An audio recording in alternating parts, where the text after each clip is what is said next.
The night was restless, and the wind carried the kind of silence that warned of something inevitable, like the world holding its breath before a storm. In that silence, headlights sliced through the darkness of a lonely Texas back road, and a Ford V8 whispered across the asphalt like a predator stalking its prey. Inside, two silhouettes clung to each other, young, wild, and already marked by destiny. Bonnie Parker and Clyde Barrow. Their story was more than the tale of two criminals. It was a tragedy written in the ink of desperation and love, the kind that only the broken-hearted Great Depression could produce. Before the blood, before the fame, before the storm of gunfire that would make them immortal, there were just two lost souls trying to survive a world that gave them nothing. Clyde Barrow was born into the dry dust of Texas poverty, one of 7 children in a family that had nothing but their will to keep moving. The Barrows lived on scraps, their clothes patched, their hands blistered from field work. Clyde's father, Henry, moved the family from one miserable shack to another until they ended up living under a wagon near Dallas. Every night, Clyde watched trains scream across the horizon, carrying men who looked free. He'd stare at them with quiet hatred, wondering why some people were born lucky while others like him had to claw just to breathe. He was small, wiry, but there was a spark behind those eyes, something sharp, like a blade learning how to shine. He wasn't meant for farming. He wasn't meant to rot in the same dirt that had trapped generations before him. He was meant for something else, though he didn't yet know it. Bonnie Parker, on the other hand, came from a different kind of hunger. Born in 1910 in Rowena, Texas, she had a charm about her, not the kind that comes from beauty alone, but from the way she carried herself, as if the world was already hers. Her father died when she was just 4, leaving her mother to raise 3 children alone. Bonnie grew up fast, learning how to smile even when her stomach ached, how to dream even when the future seemed like a locked door. In school, she was bright and poetic. She wrote verses about love and adventure, her words aching with a longing for something more than waitressing and washing dishes. People who knew her described her as tiny, barely 5 feet tall, but fierce, a spark in human form. Her favorite word was freedom. It hung off her tongue like a promise she made to herself every morning.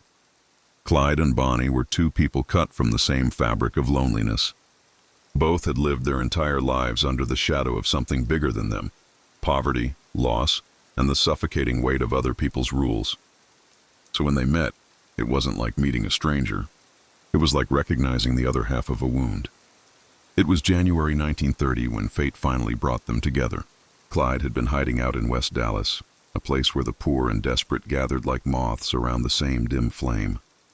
He had already begun dipping his hands into petty crime, stealing cars, breaking into safes, robbing small stores. He wasn't good at it yet, but he was learning fast. He moved like someone who already knew the law would never give him mercy. One day, he dropped by a friend's house, a small, worn-down place where the wallpaper peeled like dried skin and the air smelled faintly of grease and smoke. Inside, Bonnie was there visiting a friend. She stood by the kitchen sink, wearing a plain dress and a spark of mischief in her eyes. Clyde saw her first. Some say he was eating a hot dog at the time. Others say he just walked in and froze. Whatever the truth, time stopped. He smiled and she smiled back. That kind of smile that speaks louder than any words. They talked for hours, and by the time Clyde left, Bonnie knew she'd met someone who could set her heart on fire. Clyde was arrested soon after. A car theft gone wrong, another petty crime. When the police took him away, Bonnie smuggled a gun into jail hidden in her dress, slipping it to him like a secret kiss. It was reckless, insane, and completely romantic. With that gun, Clyde escaped, but he didn't get far before being captured again and sentenced to Eastham Prison Farm, a hell on earth. Eastham was where men were worked like animals, where whips cracked through the air and guards took pleasure in breaking bones. Clyde was beaten, starved, and humiliated. He killed a man in that place, his first murder, and he did it to stop the assaults, to reclaim what little dignity he had left. It changed him forever. When he was finally paroled in 1932, the boy who'd dreamed of freedom was gone. The man who came out was colder, quieter, but sharper than ever before. The law had turned him into something it couldn't control. Bonnie was waiting for him. She never gave up, never stopped writing, never stopped dreaming about the day he'd walk out of those gates. When he did, she ran to him, and in that moment, the world around them dissolved. It was Bonnie and Clyde against everything: the law, the banks, the hunger, the pain. Together they carved their own path, and though it was lined with blood, it shimmered with passion. Clyde promised her a better life, a faster one. He wanted to drive across America, never stopping, never looking back. Bonnie didn't need convincing. To her, he wasn't a criminal. He was a savior. The world had given her nothing, and he had given her everything: danger, excitement, love, and a story that would outlive them both. Their first crimes together were small, clumsy, the kind of robberies that barely paid enough for gas and food. But they didn't care. It wasn't about the money. It was about the thrill, the rush of running from the police, the heartbeat in their ears, the taste of adrenaline mixed with fear. It became their drug. Clyde was precise, almost obsessive about cars. He could strip one down and rebuild it in hours. His favorite was the Ford V8, fast, sleek, and powerful, just like the life he wanted. He believed in speed the way others believed in God. Speed was escape, salvation, and safety all rolled into one. Bonnie was the soul of their operation. She carried her notebook everywhere, writing poems about their love and their crimes. Her words were raw, alive, pulsing with the same energy that drove them across endless highways. "Someday they'll go down together," she once wrote. "They'll bury them side by side. To few it'll be grief, to the law a relief, but it's death for Bonnie and Clyde." It was prophecy disguised as poetry. She knew exactly where their story was heading, but she didn't care. To her, dying with him was better than living without him. As they drifted from town to town, they began to attract others: drifters, thieves, and dreamers who wanted in on the legend. Among them was Clyde's brother Buck and his wife Blanche. Together they formed what the newspapers would later call the Barrow Gang. They were young, armed, and reckless. The Great Depression had turned the world gray, but they burned bright in its ruins. People saw their faces in newspapers and whispered about them like folk heroes. The poor admired them, the police hated them, and the public couldn't look away. They became symbols of rebellion, proof that even in hard times, someone could still live by their own rules, even if it meant dying by them. But before the headlines, before the gunfire, there was still tenderness. Nights parked by the side of the road, sharing stolen whiskey and quiet laughter. Bonnie would rest her head on Clyde's shoulder while he mapped out their next move. Sometimes, when the world seemed too loud, he'd hum softly, and she'd hum with him. And for a brief moment, it almost felt like peace. Almost. Clyde never forgot what prison had done to him. He swore he'd never go back, and that oath became the heartbeat of their lives. Every robbery, every stolen car, every bullet fired, all of it came from that promise. To never be trapped again, to keep moving no matter what. The law could chase them, the papers could condemn them, but they'd never catch them alive. That was the deal they made with the world and with each other. Bonnie's mother begged her to come home, to leave Clyde and the madness behind. But Bonnie would only smile and say, "Mama, he's my life now." To her, love wasn't gentle. It was dangerous, consuming, a fire that demanded everything. And she was willing to give it. She'd stand beside him through blood and betrayal, through hunger and heartbreak. Because what they had wasn't just romance. It was survival. Two broken hearts beating together against the entire world. The country they were born into was already broken. Bread lines stretched for blocks, men jumped off bridges in despair, families starved. Banks foreclosed on homes, factories closed their doors, and the American dream crumbled to dust. In that kind of world, Bonnie and Clyde were a twisted reflection of hope. Not good people, but free people. They took what they wanted and laughed in the face of authority. To many, they were villains. But to those left behind by the system, they were heroes who dared to fight back. By 1932, they were no longer just a couple in love. They were fugitives. Wanted posters went up across Texas and Oklahoma, their faces sketched in crude ink beneath the words "armed and dangerous." But even then, they didn't slow down. Clyde once told a friend, "I'm not staying in one place long enough for the law to find me." And he meant it. They lived out of stolen cars, slept in abandoned barns, ate whatever they could steal. Every night, Bonnie wrote in her journal, and every morning, Clyde tuned the engine like a ritual. It was their version of church. The road as altar, the car as salvation. And somewhere in the middle of all that chaos, they found happiness. Twisted, fleeting, doomed, but real. The kind of happiness that doesn't ask for tomorrow. When they laughed, They laughed like they'd stolen joy itself. When they kissed, it was desperate, like the world was ending. Because deep down, they both knew it was only a matter of time before the story caught up to them. The law doesn't sleep and legends don't last forever. But for now, they were untouchable, two ghosts haunting the highways of America. As the sun bled across the Texas sky and the first real chapter of their crime spree began, Bonnie looked at Clyde and whispered, "We'll never stop, will we?" He grinned, eyes glinting in the dying light. "Not till they put us down." And somewhere in the distance, a train whistle cried like a warning from the future. One neither of them would live long enough to heed. The road stretched endlessly before them, a silver ribbon slicing through the heart of the American South. Dust swirled behind their Ford as the sun bled red over the horizon, painting the world in fire. Bonnie leaned out the window, her hair whipping in the wind, cigarette between her fingers, a reckless smile curling her lips.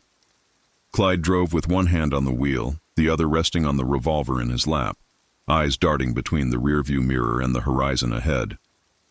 Every few miles he'd look over at her, that wild girl who'd given up everything for him, and he'd feel something between pride and guilt twist deep in his gut. They weren't just running anymore. They were becoming something else, something the world would never forget. The first few robberies were crude, desperate. A gas station here, a grocery store there. Clyde didn't care much for banks in those early days. They were too fortified, too complicated. Small places meant fewer guards, quicker getaways. But small places also meant smaller takes, and Clyde wanted more. He wanted to be feared, respected, the man who could walk into any town and own it, even for just a few fleeting minutes. And Bonnie, she wanted to be seen. The poems she wrote began to carry a sharper edge, verses about fame, danger, and destiny. In one of her tattered notebooks, she scrawled a line that would haunt her forever. "We're not just living. We're making history, even if it kills us." They picked up their first partner not long after, a young ex-con named Raymond Hamilton, slick, ambitious, and too eager for his own good. Clyde liked him for his nerve. Bonnie didn't trust him from the start. But desperate people don't get to be picky. Together, the three of them started their rampage across Texas and Oklahoma, stealing cars, robbing stores, slipping away from the law again and again. Their faces began to circulate in newspapers, grainy photos under bold headlines that called them young, dangerous, and unrepentant. To some, they were monsters. To others, they were folk heroes, a living middle finger to a country that had turned its back on the poor. The Great Depression had hollowed out America's heart. Banks were foreclosing on homes, families were starving, and the rich kept getting richer. When Bonnie and Clyde robbed those same banks, people cheered quietly in their kitchens. They saw themselves in those two young rebels tearing through dusty towns in stolen cars. Bonnie and Clyde weren't stealing out of greed. At least, that's how the public wanted to believe it. They were stealing out of revenge, out of defiance, out of love. But reality was colder than the legend. Most of their heists barely covered gas and bullets. Clyde was restless, his temper quick to ignite. Bonnie's body still ached from the crash that would later nearly cripple her, though at this point, she hid it behind laughter and whiskey. Every night she'd write by candlelight, her words trembling with exhaustion and longing. She loved him truly, but sometimes she'd stare at the flickering flame and wonder if love was supposed to feel like drowning. Still, when he'd reach for her, she'd melt, and all her doubts would fade into smoke. Clyde had a way of making her believe in the impossible. He talked about escaping to Mexico someday, about buying a little house by the sea where no one could find them. "We'll live like ghosts," he'd say. "Nobody'll ever catch us down there." Bonnie would smile, imagining the waves and the wind in her hair, but deep down, she knew Clyde didn't belong in peace. He was born for the chase, for the roar of engines and the thunder of gunfire. He was the kind of man who'd rather die speeding into a hail of bullets than live quietly behind a white picket fence. By 1932, the Barrow gang began to take shape.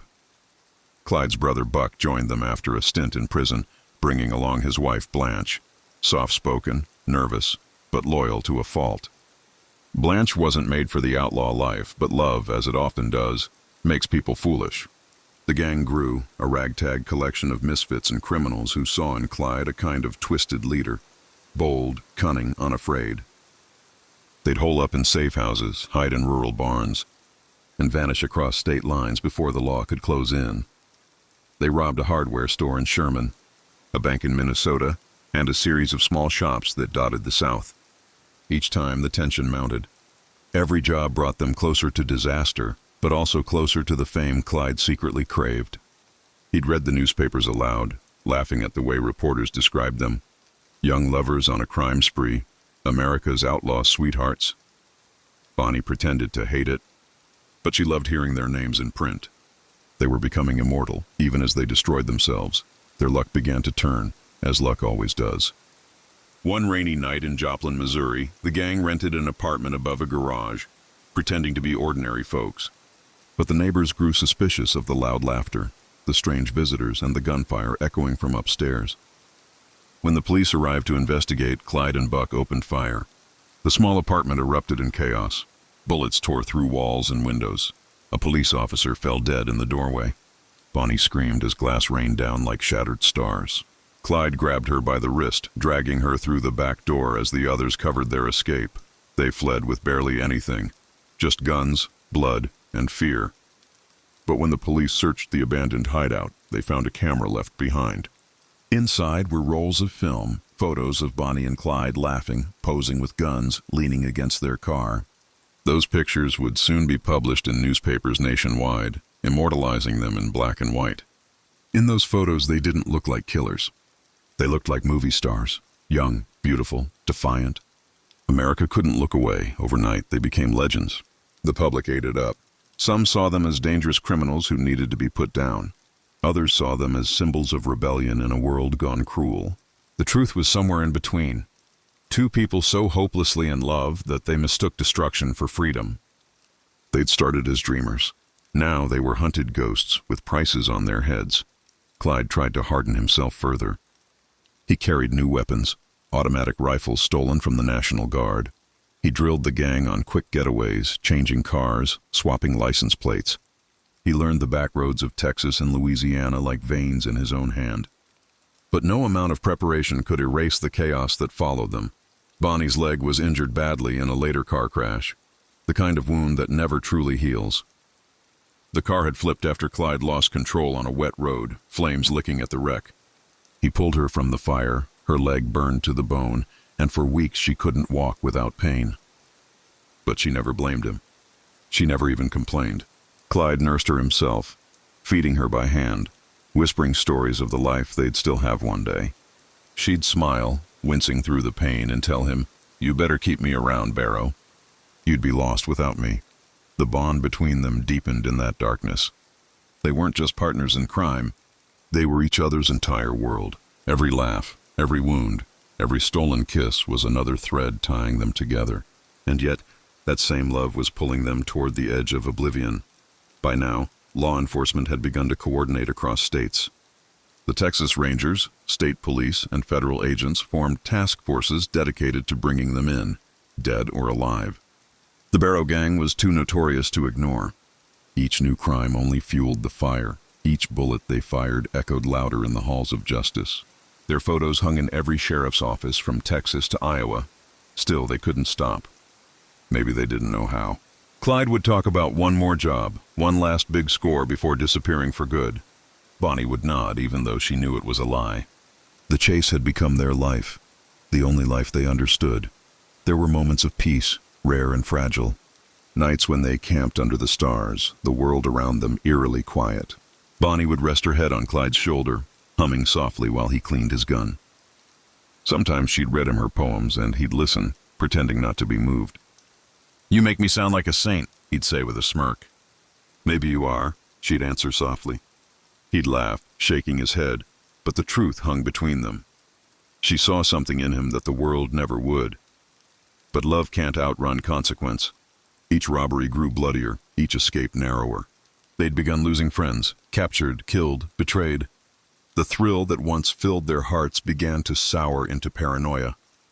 Bonnie noticed it in Clyde's eyes, that constant flicker of fear, the way his hand never strayed far from his gun. He'd flinch at every strange sound, drive through the night without rest, muttering about ambushes and double crosses. They stopped trusting anyone outside the gang. Even Blanche, with her trembling hands and quiet prayers, began to seem like a liability. Clyde had become consumed by survival, and survival had no room for sentiment. Bonnie, though loyal, could feel the shift. The man who once laughed with her now spoke only in plans and warnings. But she stayed because she couldn't imagine life without him. And because deep down she knew that if the end came, it was better to meet it together. One morning, as dawn broke over the plains, Bonnie looked out over the endless stretch of land and whispered, "Do you think we'll ever be free?" Clyde didn't answer right away. He just stared at the road, jaw tight, eyes hard. Finally he said, "We're free now, baby. Every mile we drive, every law we break, that's freedom. The only kind people like us get." She nodded, though her heart ached. Freedom, she realized, was a cruel word. It always came with a price. The months that followed would carve their names deeper into the history of American crime. But right then, in the stillness before their greatest wave of violence, Bonnie and Clyde were simply two lovers hurtling toward destiny. The world saw them as fearless, but the truth was simpler. They were scared, tired, and trapped by their own legend. And as the wind roared against the windows of their stolen car, Bonnie reached over, took Clyde's hand, and whispered, "If we die, we die together." He looked at her and smiled. That crooked, boyish grin that had first stolen her heart. "That's the only way I'd have it." The tires hummed against the asphalt, and the sound echoed like a heartbeat fading into the distance. Somewhere out there, the law was waiting, guns ready, traps set. But for now, they still had each other. And for Bonnie and Clyde, that was enough. The morning air hung thick with humidity as the Barrow gang rumbled down another forgotten Louisiana road, the Ford engine growling like an untamed beast beneath Clyde's hands. The world around them was a blur of farmland and fog, of towns too poor to care who passed through them and too scared to ask. The newspapers had turned Bonnie and Clyde into phantoms, faces that haunted every diner, every gas station, every lawman's restless sleep. But here on the endless road they were still flesh and blood, tired, hungry, half in love and half in hell. The myth was growing faster than they were. And the myth, like a wildfire, was starting to burn everything in its path. Clyde had begun to feel it, the weight of being hunted. Every day he looked over his shoulder a little more. Every night he slept a little less. The law was catching up, and no amount of speed could outdrive guilt and exhaustion. Still, he wouldn't stop. He couldn't. Stopping meant facing what he'd become, and that was something he wasn't ready to see. He was no longer the boy who played the guitar on his porch. He was a killer now, a man with too many ghosts whispering his name. Bonnie watched the changes in him quietly, her own heart torn between fear and devotion. She loved him fiercely, blindly, the way someone loves a storm, knowing it could destroy them but unable to look away. She saw the haunted look in his eyes when he thought she wasn't watching, the way he gripped the wheel until his knuckles went white, the way he twitched in his sleep. There were moments when she wanted to tell him to stop, to run away, to find a quiet place where they could just disappear. But every time she opened her mouth, she remembered the world they'd left behind, the hunger, the small-town whispers, the dull ache of being nobody, and she stayed silent. Better to die famous than live forgotten. Their fame had become its own curse. Strangers came out just to catch a glimpse of them, to claim they'd seen the outlaws in the flesh. Some wanted to help, offering food or shelter out of sympathy or fear. Others wanted the reward money. The line between friend and foe blurred until every face looked dangerous. The gang couldn't stay in one place for long. One night they might be sleeping in an abandoned farmhouse. The next, hiding in a field while searchlights cut across the dark. It was during one of those long nights that Bonnie wrote another poem. She sat in the passenger seat with her notebook balanced on her knees, the headlights of the car painting ghosts on her paper. The words came easily, flowing from somewhere deep inside her. She wrote about the road, about the ache of freedom, about love and death being two sides of the same coin. When she finished, she tore the page out and handed it to Clyde. He read it silently, his lips moving just slightly. When he finished, he folded the paper carefully and slipped it into his shirt pocket. "You shouldn't waste words on a guy like me," he muttered. Bonnie smiled faintly. "You're the only one worth writing about." They drove for hours after that, the night stretching into morning, the horizon tinted pink. When they stopped to rest near a riverbank, Clyde checked their supplies. Bullets, cigarettes, a few cans of beans, and a half-empty bottle of whiskey. They were running low on everything, including luck. Buck, Clyde's older brother, tried to keep morale high, but even he could feel the tension creeping in. His wife, Blanche, was falling apart, her nerves frayed, her voice trembling each time a car passed in the distance. She'd never wanted this life. She prayed every night for deliverance, even as her husband dug them deeper into sin. Clyde, restless as ever, started planning the next hit. He spread a map over the hood of the car, tracing routes with a dirty finger. "There's a bank up in Platte City," he said. "Small place, easy in, easy out." Buck frowned, shaking his head. "Too risky. We're on every wanted list from here to Kansas. We walk into town, somebody's bound to recognize us." Clyde slammed his fist on the car, frustration bubbling over. "We can't just sit here and wait to die, Buck. We need money. We need to keep moving." Bonnie stepped closer, placing a hand on his arm. Her voice was soft but steady. "Maybe we don't have to rob banks anymore, Clyde. We can head south. Find a way out. Maybe even Mexico, like you always talked about." He looked at her, eyes narrowing as if trying to decide whether she believed her own words. "Mexico," he said quietly. "You really think there's a place out there where they won't find us?" She smiled sadly. "Maybe not, but we can try." He stared at her for a long moment, then pulled her into his arms. "If we go," he said, his voice low, "we go together. No turning back." She nodded against his chest. "We never turn back. But dreams, no matter how beautiful, don't survive in the world of men like Clyde Barrow." 2 days later, they hit the bank anyway, and everything went wrong. It started clean, Clyde and Buck storming in, guns drawn, Bonnie watching from the getaway car. The tellers froze, terrified.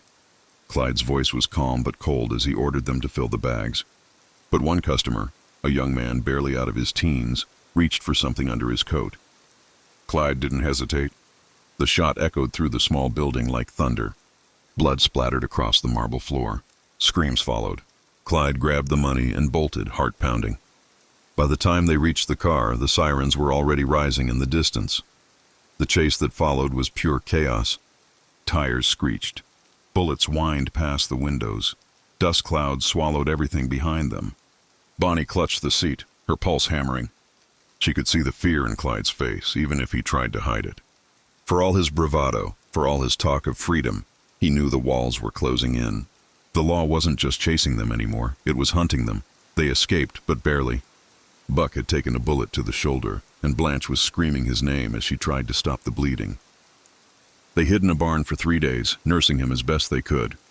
The wound festered, the smell of infection heavy in the air. Bonnie took turns keeping watch, the revolver cold in her hand.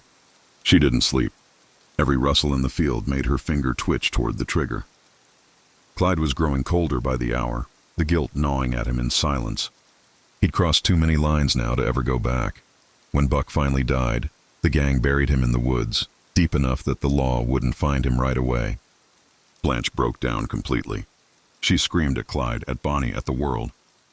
"You've damned us all," she cried. Clyde didn't respond. He just stared at the dirt, jaw tight, eyes empty. Bonnie took Blanche by the hand, whispering softly, "We didn't mean for it to happen." But even she didn't believe it anymore. After Blanche was captured not long after, the gang was finished. Only Bonnie and Clyde remained. Just the two of them, like it was in the beginning. But they weren't the same. The fire that once burned in their eyes had turned into something darker. Resignation, maybe, or madness. They knew how this story would end, and they'd accepted it. Still, they kept moving. Through Texas, through Louisiana, through every back road they could find.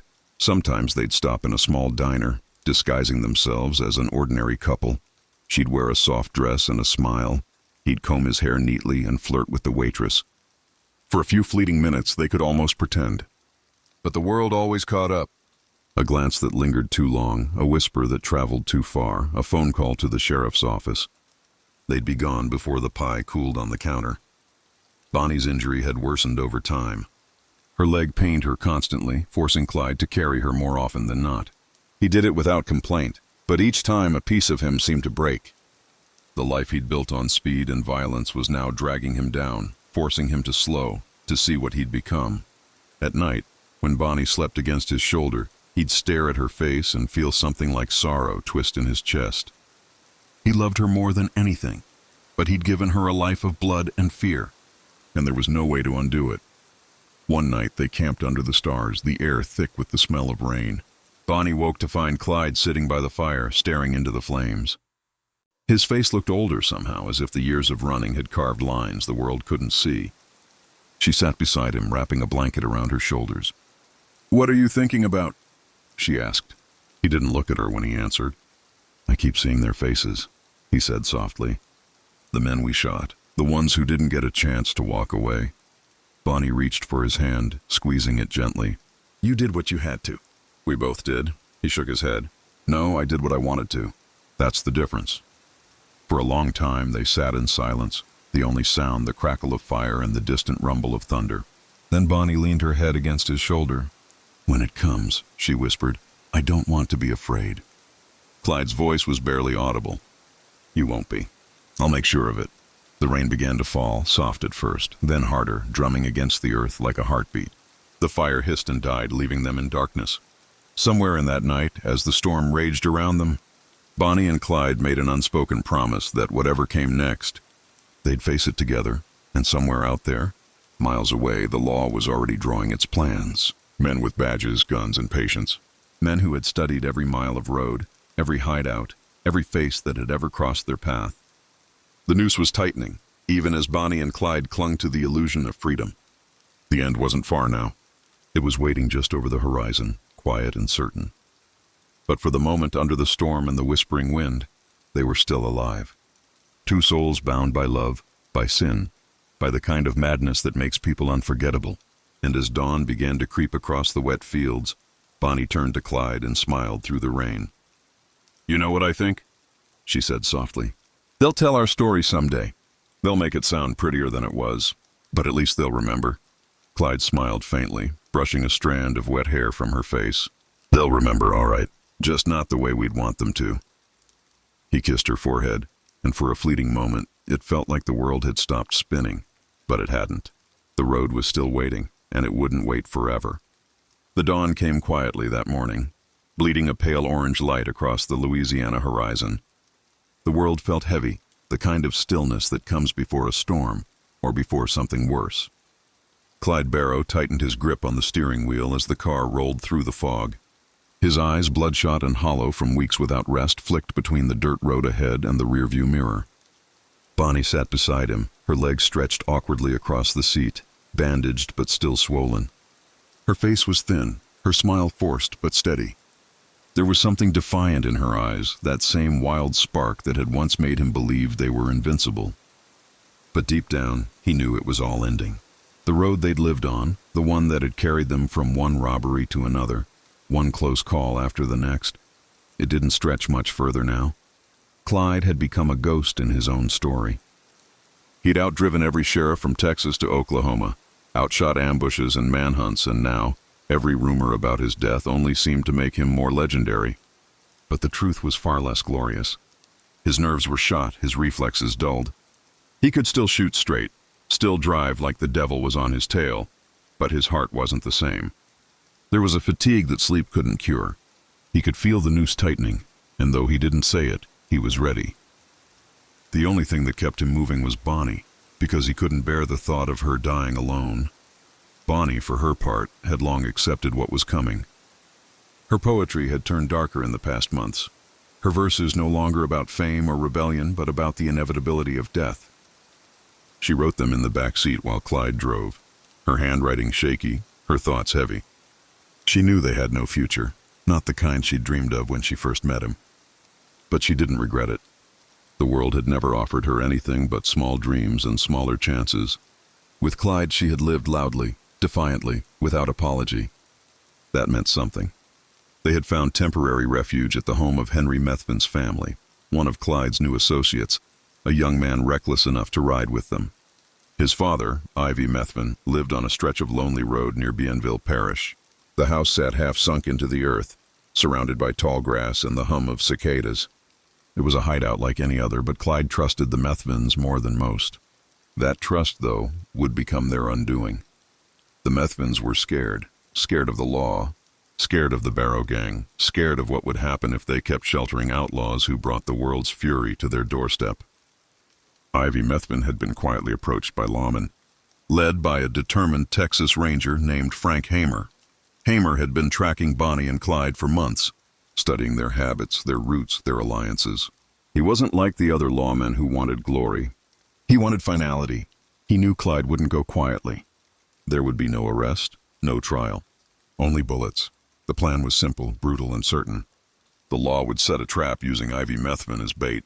They'd make it look like Methvin's car had broken down on the side of the road. When Clyde stopped to help, because for all his ruthlessness he was loyal to his friends, they'd open fire. No warnings, no negotiations, just the end. But for now, Bonnie and Clyde knew none of this. They spent their last night together in a small cabin near Gibbsland, the rain tapping gently on the tin roof. Clyde was cleaning his guns by lamplight, the faint glow dancing across his face. Bonnie watched him from the bed, her eyes following every movement. There was something calming about the routine of it, the precision. He had always been meticulous about his weapons, his tools of survival, his lifeline. "Clyde," she said softly.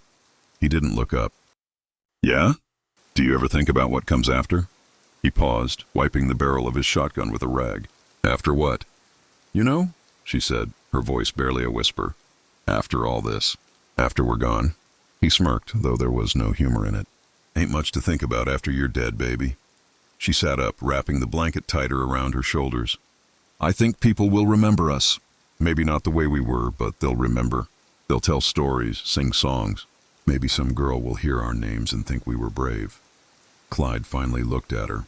His eyes softened, and for a moment she could almost see the boy he used to be.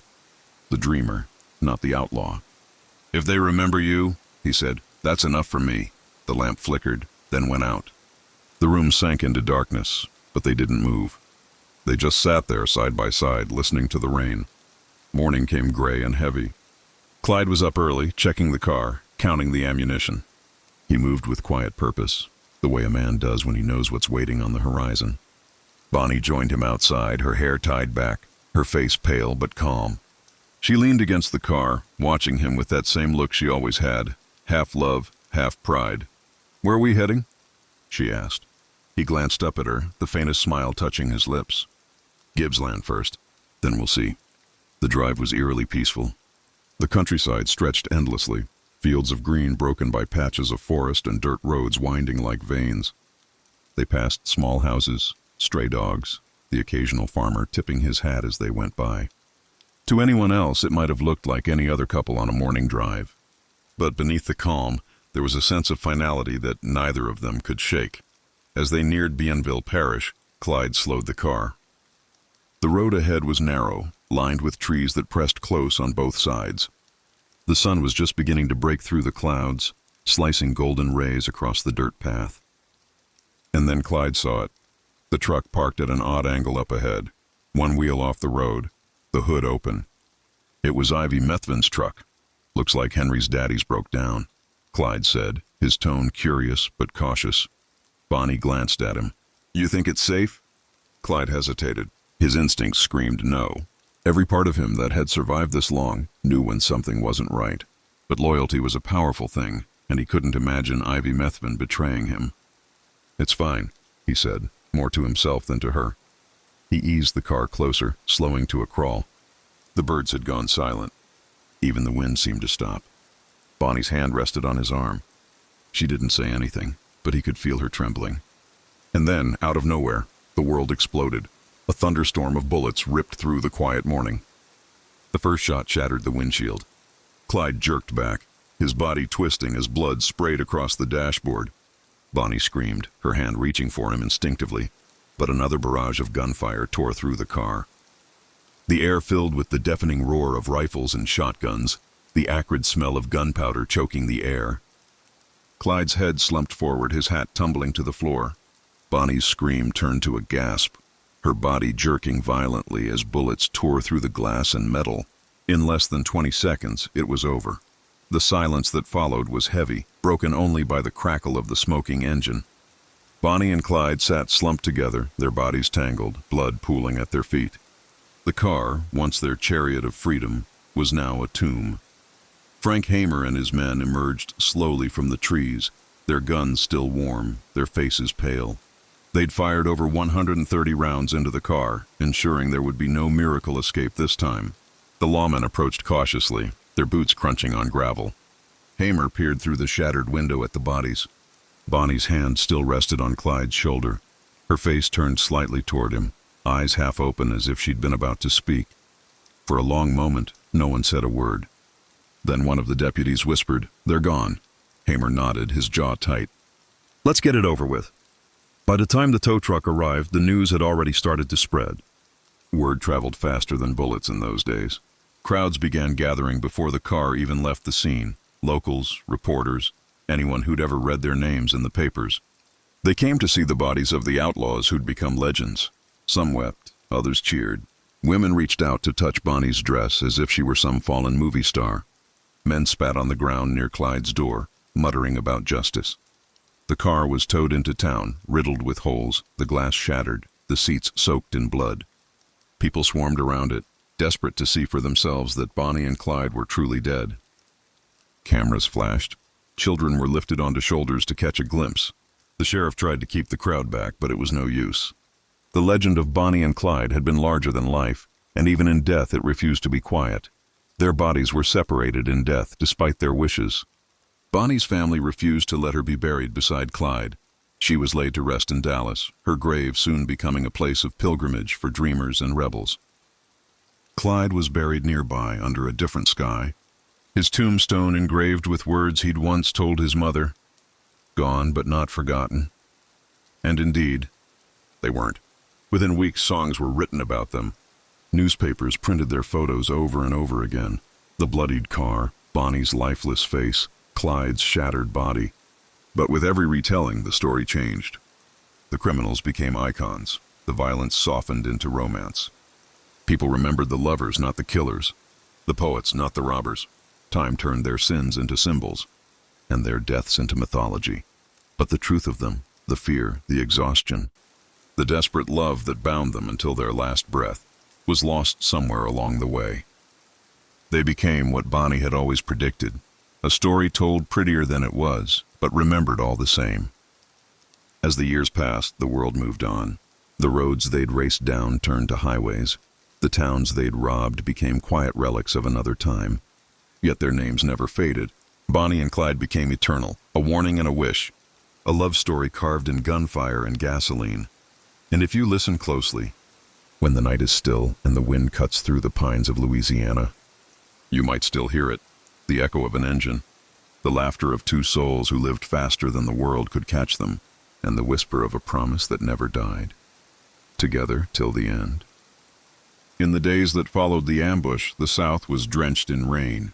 Thunder rolled across the open fields of Louisiana as if the heavens themselves were mourning. The newspapers came first, carried by boys with mud-streaked legs and breathless excitement. They shouted the headlines in every town and crossroads. Bonnie and Clyde shot dead in Louisiana. The pictures beneath the bold letters were almost surreal, two lifeless bodies slumped together in a bullet-riddled Ford. For some, it was justice served. For others, it was the end of a legend. But for everyone, it was a story that would not die. Crowds swarmed the funeral homes.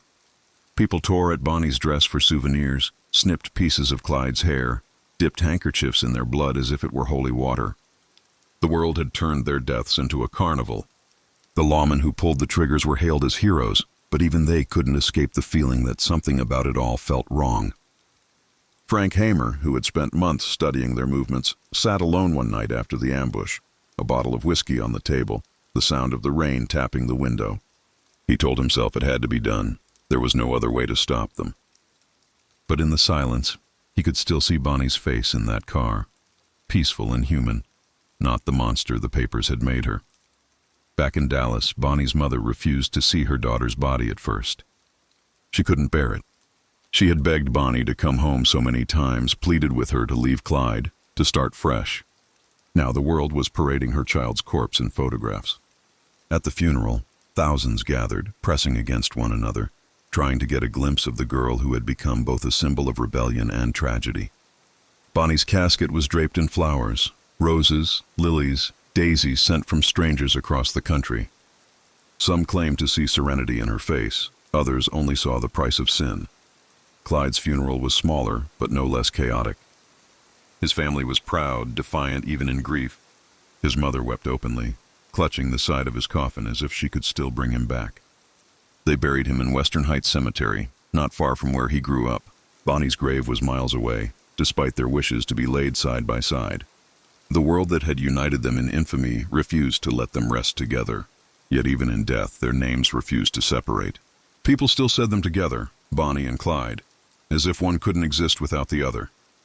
In the weeks that followed, America could talk of nothing else. The Depression had taken so much: jobs, homes, dignity, and now it had taken its most notorious lovers. But their legend filled the emptiness. For the poor and desperate, Bonnie and Clyde had become symbols of defiance, the ones who stood against a world that had beaten everyone else down. They robbed banks when banks had robbed the people. They fought back, even if it was with guns and blood. For a nation gasping for hope, their story was something to cling to, a flicker of wild freedom in a time of chains. Yet the truth was darker, messier, less romantic than the songs that soon followed. They hadn't been noble rebels. They'd killed innocent people, left a trail of grief in their wake. Lawmen dead, store clerks shot, families destroyed. But the myth didn't care about truth. It never does. Ballads began to circulate, the ballad of Bonnie and Clyde, sung in speakeasies and bar rooms, their names turning to melody. The songs painted them as doomed lovers, tragic heroes, martyrs of love and rebellion. Every time someone sang their story, the lines between good and evil blurred a little more. In Hollywood, screenwriters started sketching outlines, producers whispering about bringing their story to the silver screen. The public couldn't get enough of them. They had become America's first celebrity criminals, beautiful, deadly, unforgettable. And in that fame, something strange happened. Their story began to change shape, reshaped by the people who needed it to mean something. For some, Bonnie was the heart, a poet who followed her man into the fire. For others, Clyde was the soul, a rebel crushed by a cruel system. Everyone saw what they wanted to see, and in doing so, the real Bonnie and Clyde vanished into legend. But in the quiet places, the homes of their families, the towns they left bleeding, the wounds stayed open. Blanche Barrow, Buck's widow, was haunted for the rest of her life. She wrote later about their days on the run, about how young and foolish they'd all been, about how the newspapers had turned them into something monstrous. She said Clyde wasn't a hero, but he wasn't a devil either. He was just a man who made terrible choices and couldn't find his way back. Years later, as the photographs aged and the car rusted in some forgotten lot, their myth only grew stronger. Tourists would come to see the death car, bullet holes still marking its metal shell like scars. They'd pose beside it, smiling as if standing next to ghosts made them braver. Museums displayed Bonnie's poems and Clyde's guns behind glass, frozen reminders of lives lived too fast. The world had turned their tragedy into entertainment. But what kept their story alive wasn't just the violence, it was the love. That impossible, foolish, burning love that defied reason. People couldn't look away from it. It was the kind of love most never find and few survive. Bonnie had written once, "Someday they'll go down together, and they'll bury them side by side. To few it'll be grief, to the law, a relief. But it's death for Bonnie and Clyde." She'd written her ending before it ever came true, as if she'd seen the bullets waiting for them. That poem would be printed across the country, quoted by lovers and dreamers for decades. Even now, decades later, their story lingers in the corners of American memory. Not because of what they did, but because of what they represented. They were two broken souls who refused to live quietly. In a world built to crush the poor, they chose to fight back, no matter how wrong their fight was. They lived by their own rules, even when those rules led them straight to hell. And in that defiance, people found something dangerously beautiful.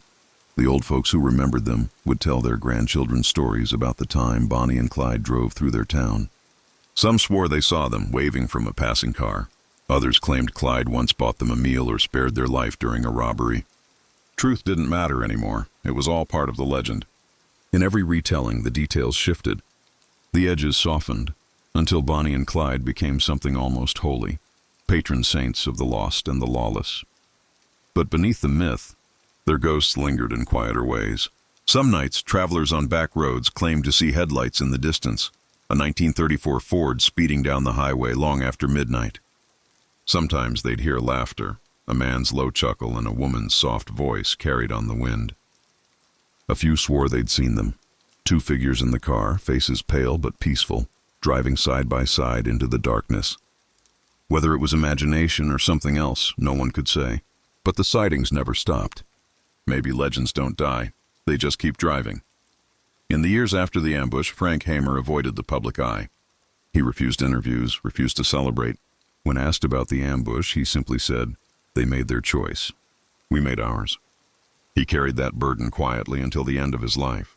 But in private, he was said to have nightmares, dreams of the road, of gunfire, of a woman's scream echoing in the pines. The line between right and wrong was never as clear as the papers made it. The car, the infamous Ford, became an exhibit.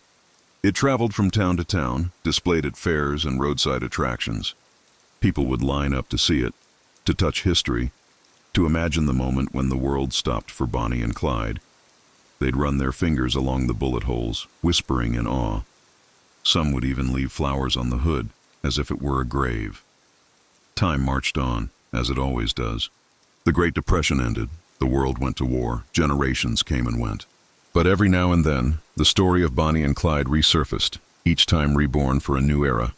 Movies were made, books written, songs sung.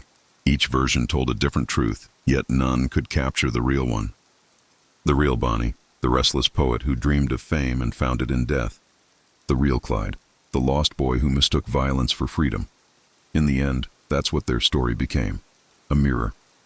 People looked into it and saw what they wanted to see: love, rebellion, tragedy, hope.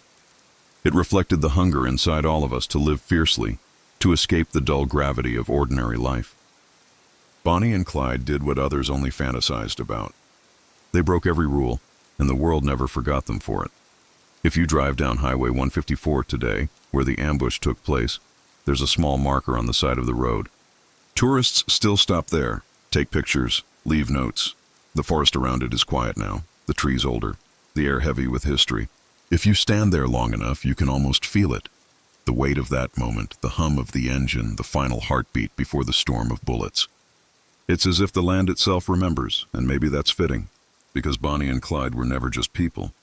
They became part of the landscape, part of America's soul, restless, reckless, romantic, doomed.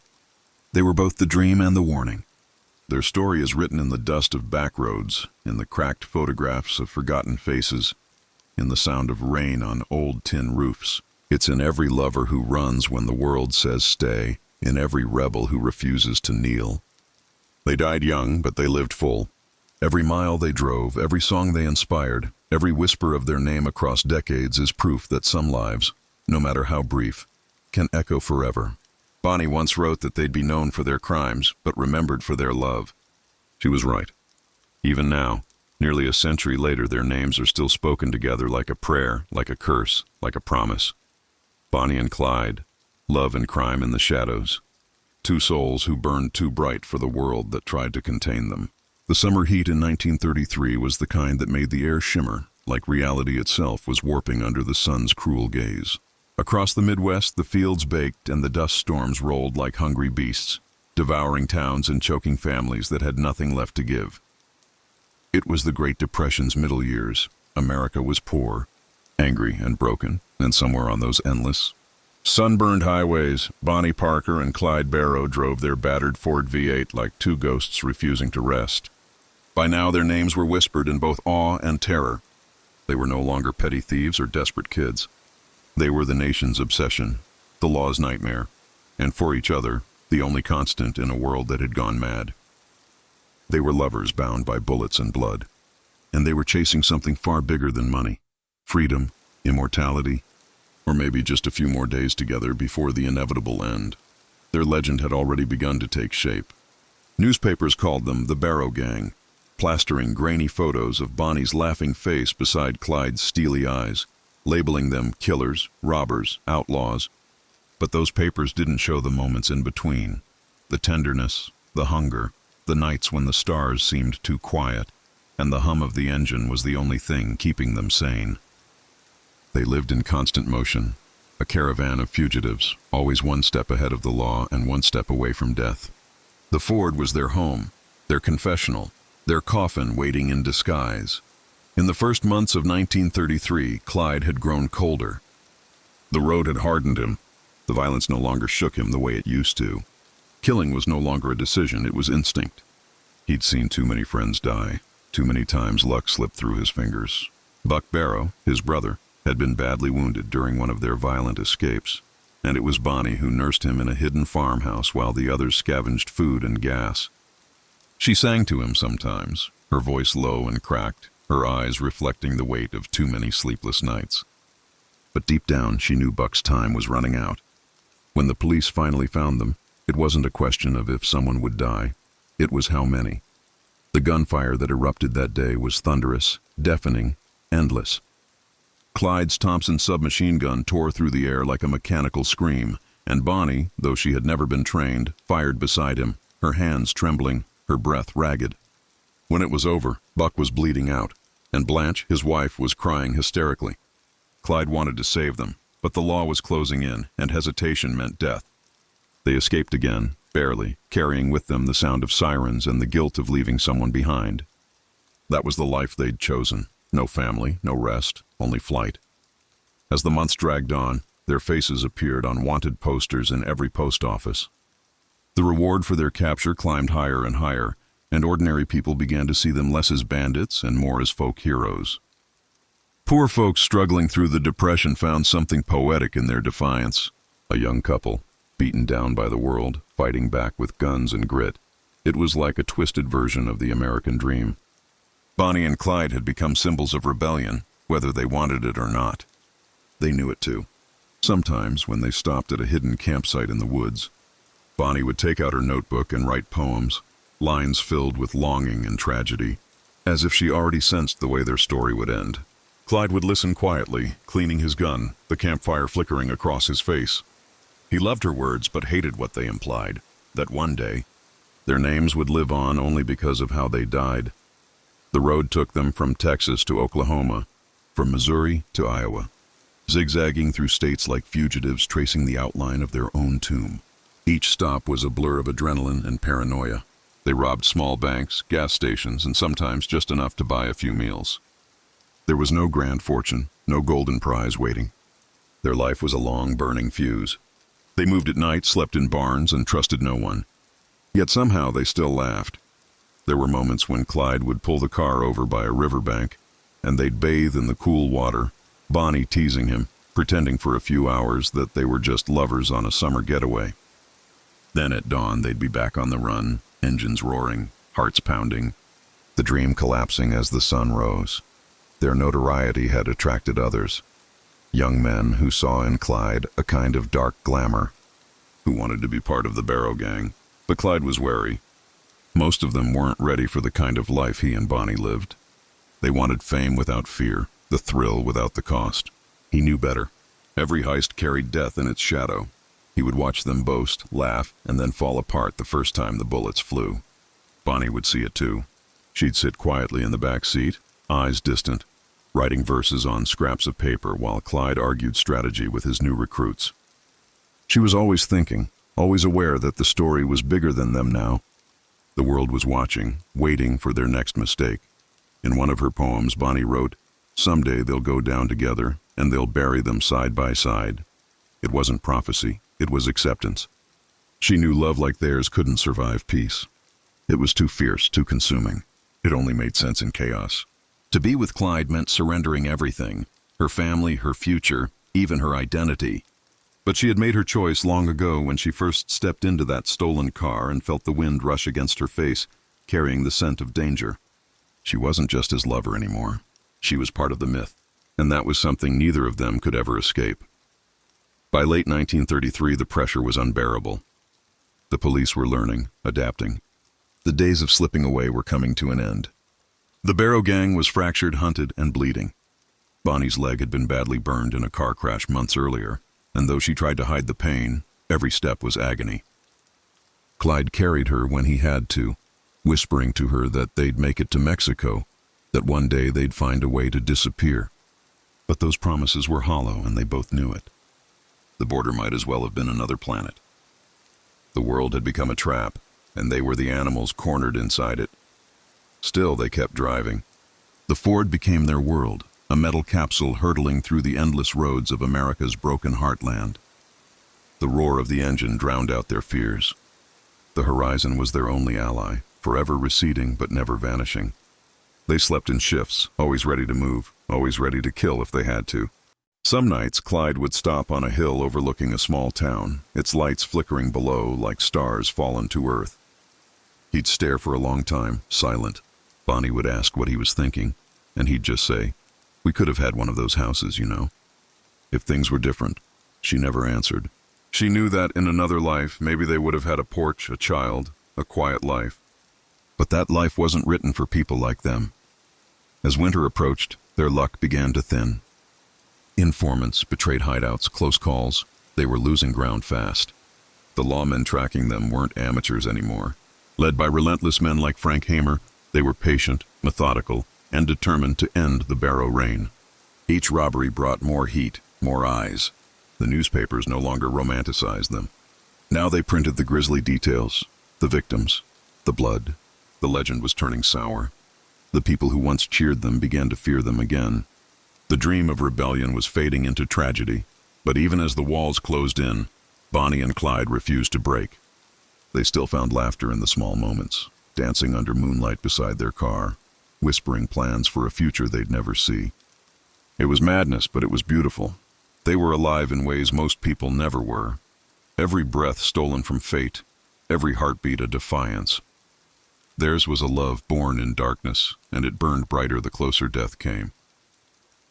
One night, while hiding out in a small Louisiana swamp cabin, Bonnie told Clyde she had dreamed of their end. She saw them driving through a tunnel of trees, sunlight flashing through the branches like the flicker of a film reel. Then a sudden burst of light like 1,000 suns, and everything went silent. Clyde smiled and brushed her hair back. "Maybe that's not a dream," he said. "Maybe that's the only way this kind of story can end." She looked at him then, tears glinting in her eyes, and whispered, "Then I hope we're holding hands when it happens." And Clyde promised they would be. By the start of 1934, their legend had grown too large to sustain. The law was closing in, and the couple's luck was running on fumes. Yet they drove on, knowing every sunrise could be their last. The shadow of their fate stretched longer with each mile, but still the engine roared, and their hearts beat as one. Theirs was a love story written in gunpowder and gasoline, and every chapter brought them closer to the inevitable, fiery end that would etch their names into history forever. The morning came pale and uncertain, the sky a dull wash of gray over the Texas flatlands. The road ahead stretched endlessly, straight and cruel, as if daring them to keep going. Bonnie leaned her head against the window of the Ford, watching the world slide by in shades of dust and sorrow. Her leg throbbed beneath the bandage, the wound never fully healing, but she didn't complain. Pain had become as natural to her as the rumble of the tires beneath her feet. Clyde sat beside her, eyes fixed on the horizon, one hand on the wheel, the other resting on his pistol. The tension between them and the world outside was almost tangible, a tight, invisible thread stretched to breaking. Every sound, a crow's cry, the crunch of gravel, the whisper of wind, felt like it could signal the end. Yet in that constant danger, they found a strange kind of peace. For them, the road wasn't just escape, it was existence itself. They'd just left a small town outside of Lufkin, Texas, where Clyde had quietly arranged to meet an old contact. It was supposed to be simple: gas, food, and some information on safe houses, but nothing was simple anymore. The man had panicked when he recognized Bonnie limping toward him.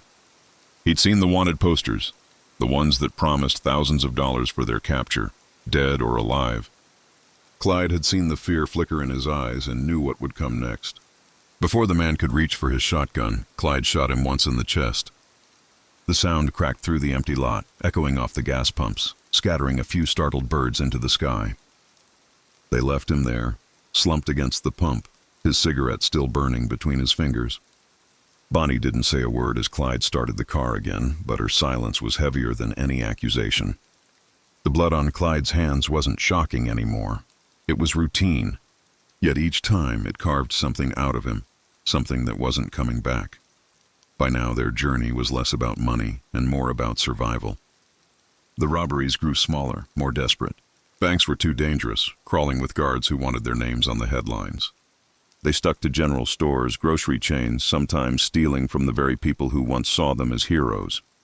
The Depression had turned everyone into scavengers, and Bonnie and Clyde were no exception.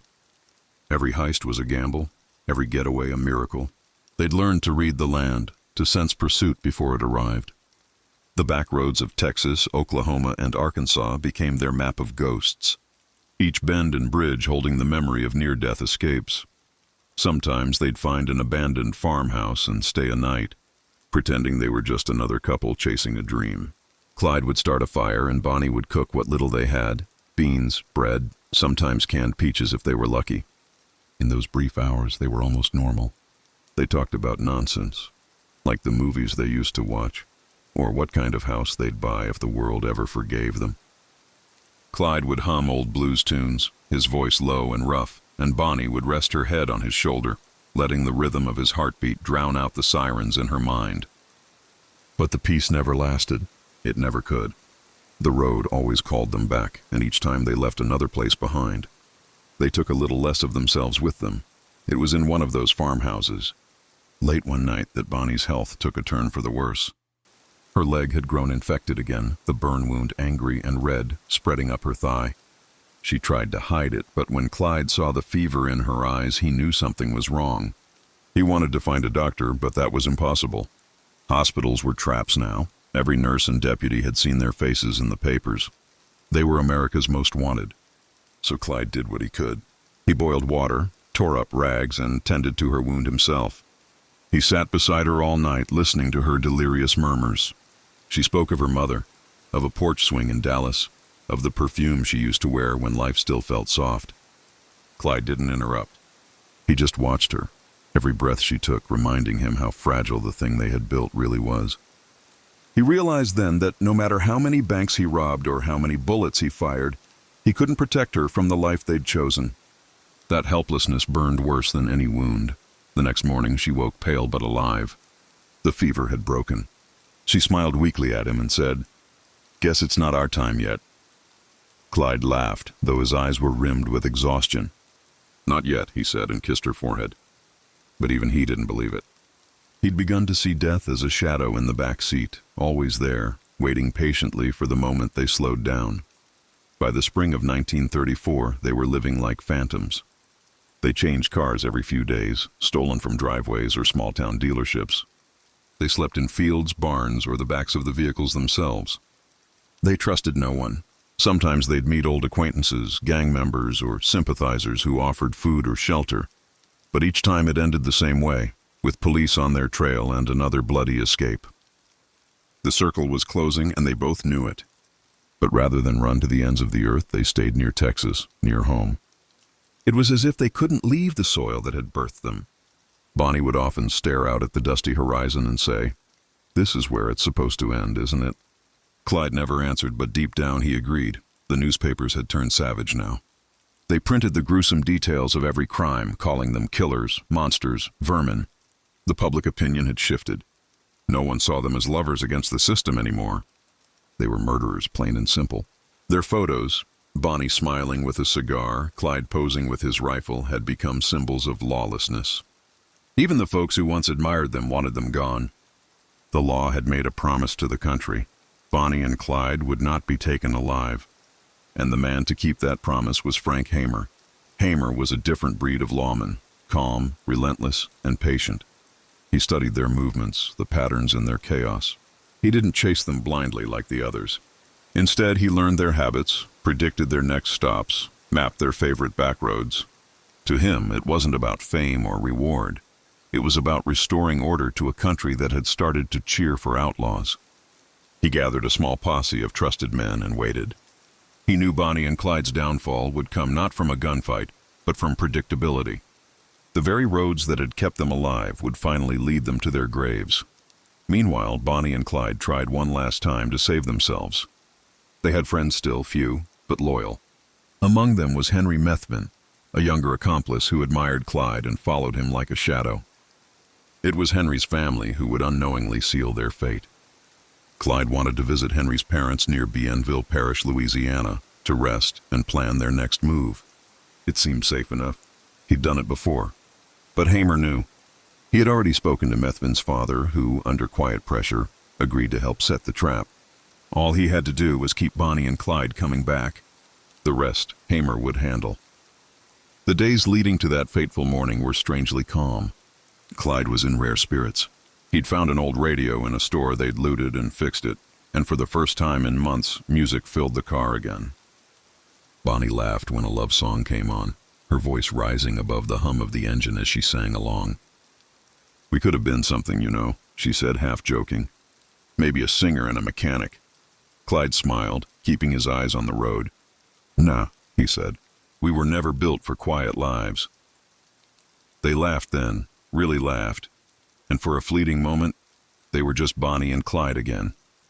Two kids from Texas who had dared to dream beyond their means, who had loved recklessly, and who had lived faster than anyone ever should. The morning of May 23, 1934, began like any other. The sun had barely risen when Clyde drove down the dirt road near Gibbsland, Louisiana. The air was cool, heavy with the scent of pine. Bonnie was still half asleep, her head resting against the seat. Clyde's eyes were sharp, scanning the tree line as always, though he felt no immediate threat. He saw a broken-down truck ahead on the side of the road. It was familiar. He recognized it as belonging to Methvin's father. "That old man again," Clyde muttered, easing off the gas. "Looks like he needs help." He slowed the car. Bonnie stirred beside him, blinking, her voice drowsy. "Clyde, don't stop," she said softly. "Something doesn't feel right." But it was too late. The trap had already been sprung. From the bushes, 6 lawmen waited in silence, rifles poised, hearts pounding. Frank Hamer gave the signal. The air split open with the roar of gunfire. It was over in seconds. Clyde never had a chance to reach his gun. The bullets tore through the car, shattering glass, ripping metal, silencing the engine. Bonnie screamed once, a short, strangled sound, and then there was only the echo of gunfire and the settling dust. When the shooting stopped, the car was a ruin. Over 50 bullets had found their mark. Clyde lay slumped over the wheel, and Bonnie's lifeless body leaned against him, her hand still near his. Just as she had wished, they had gone down together. When the posse approached, the silence was unbearable. The smell of gunpowder and death hung thick in the morning air. Reporters would later say Bonnie's hand was reaching toward Clyde, as if even in death she refused to let go. The Ford was riddled with holes, their final home, their tomb. It took hours to pull the bodies out. Crowds gathered, gawking, cheering, crying. The legend of Bonnie and Clyde was over, but their story had only just begun to grow. The newspapers ran photos of the bullet-ridden car, and America was transfixed. Some saw justice, others saw tragedy. But everyone remembered their names. In the years that followed, songs were written, poems recited, films made. They became immortal, not for their crimes, but for their defiance, their love, their audacity to live as though the world's rules didn't apply to them. Their story wasn't one of villains or heroes. It was a story of 2 broken souls who found each other in a broken world and refused to let go, even as the world burned around them. The car that once roared across the American highways now sat silent, riddled with holes, its windows shattered and its steel carcass smoking under the Louisiana sun. The air was thick with gunpowder and death, and the pine trees around the ambush site whispered softly, as though even the wind was reluctant to speak the names of the dead. Bonnie and Clyde were gone, their blood mingling on the seat between them, their final journey cut short by the inevitability that had been chasing them since the day they first ran from home. But death for them wasn't an ending, it was transformation. What died in that car were 2 human beings, but what was born in the minds of the public that day was something larger, something untouchable. Legends never die the way people do. They linger, reshaping themselves into stories, songs, and whispered warnings. The Barrow gang had fallen, but the myth of Bonnie and Clyde was only beginning to take form. The news spread faster than wildfire. Within hours, radios crackled with the announcement, their voices trembling with both relief and excitement. Public enemies Bonnie Parker and Clyde Barrow were killed early this morning in Bienville Parish, Louisiana, after a bloody ambush led by Texas lawman Frank Hamer. By noon, hundreds had gathered around the site, trampling through the dirt, picking through the wreckage for souvenirs. Men cut scraps from Bonnie's dress, others stole shell casings, even pieces of Clyde's bloody shirt. One woman dipped her handkerchief in the pool of drying blood, whispering something about keeping it for luck. It was grotesque, morbid, and yet deeply human. The people wanted a piece of the legend, something to hold, something that made the story feel real.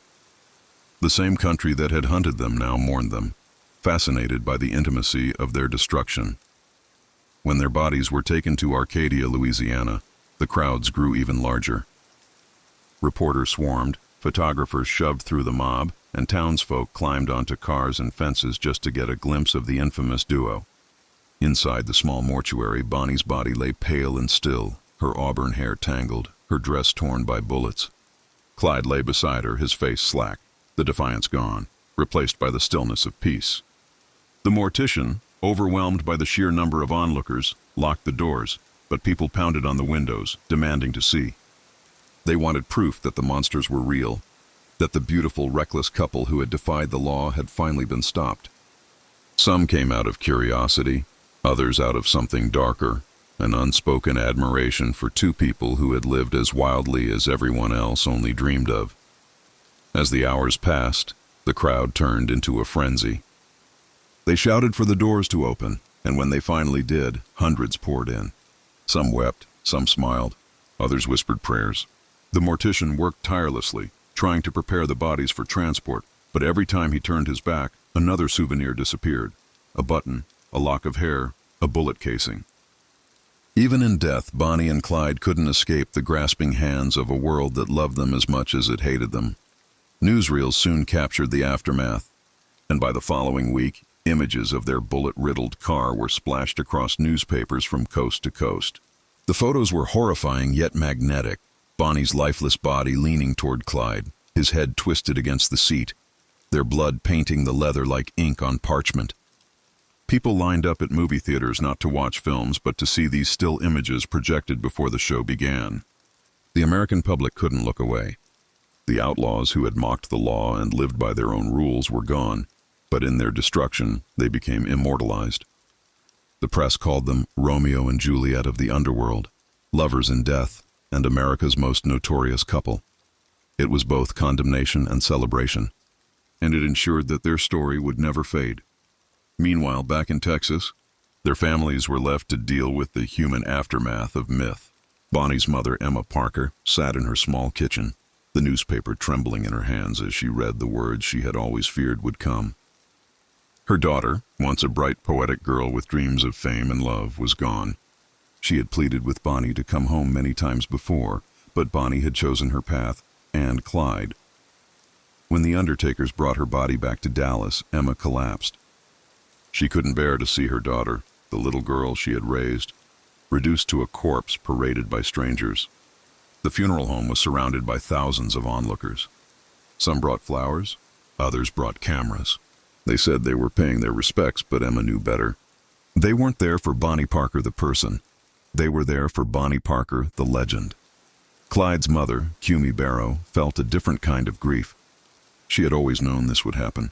Ever since Clyde was a boy, restless and angry at the world, she'd sensed he would die young. When the coffin arrived, she stood beside it silently, her face hard, her eyes dry. "He was my boy," she said simply to the reporters, her voice steady. "He wasn't all bad.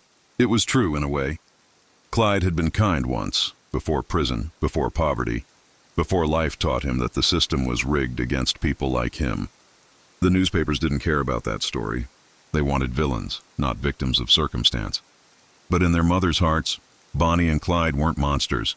They were lost children who'd gone too far down the wrong road. Their funerals became public spectacles. Bonnie's coffin was surrounded by an ocean of flowers, sent by strangers from across the country. More than 20,000 people came to see her buried. Women wept openly, some whispering that she'd been too young, too beautiful to die like that. Men nodded solemnly, muttering that Clyde had brought it on himself. When Clyde was buried, the crowd was smaller, the mood darker. His friends from West Dallas stood off to the side, hats in hand, silent. They didn't speak of right or wrong, only of loyalty. He'd once told them, "You'll never see me go back to prison. They'll have to kill me first." He'd kept his word. In the weeks that followed, America began to reflect on what Bonnie and Clyde had meant. The Great Depression was still raging, and for many, their story had been a dark kind of escape, a fantasy about freedom in a time when freedom felt impossible. They weren't just criminals. They were symbols of defiance, of taking control in a world that had taken everything from them. But the truth was more complicated. They had killed people. They had caused pain. They were both victims and villains, dreamers and destroyers. That duality was what made them unforgettable. People saw what they wanted to see in them: lovers, killers, rebels, martyrs. The truth lay somewhere in between, tangled in the smoke and dust of the roads they left behind. Frank Hamer, the man who had led the ambush, received both praise and scorn. Some hailed him as a hero who had rid the world of two dangerous outlaws. Others accused him of brutality, of executing them without giving them a chance to surrender. Hamer himself rarely spoke of it. When asked, he would only say they chose their way of life. We chose ours. He didn't take trophies, didn't revel in their deaths. He knew the weight of what he had done, even if the world didn't. To him, it wasn't glory, it was grim necessity. For years, the Ford V8 in which Bonnie and Clyde died became a traveling attraction. It was displayed at fairs, carnivals, even casinos, where people paid money to stare at the bullet holes, the bloodstains, the frozen reminder of a love story turned tragedy. It was morbidly fascinating, a symbol of how America both condemns and craves its own outlaws. People took photos beside it, smiling, unaware of the pain that had filled those final moments. To them, it was just a relic of legend, stripped of its humanity. Bonnie's poetry, which had once been scribbled in the margins of notebooks and scraps of paper, was published posthumously. One of her most famous pieces, the story of Bonnie and Clyde, circulated widely, her words hauntingly prophetic. "Someday they'll go down together," she had written, "and they'll bury them side by side. To few it'll be grief, to the law a relief, but it's death for Bonnie and Clyde." Those lines captured the essence of who they were, not heroes, not villains, but lovers doomed by the life they chose.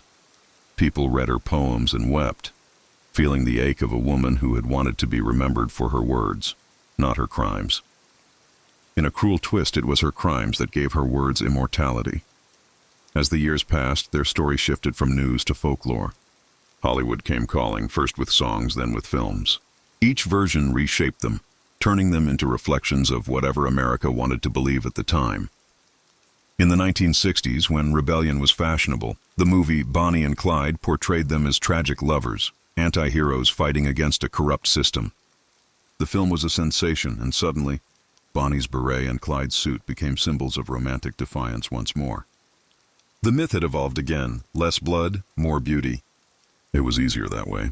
The violence faded in memory, replaced by the allure of danger and love.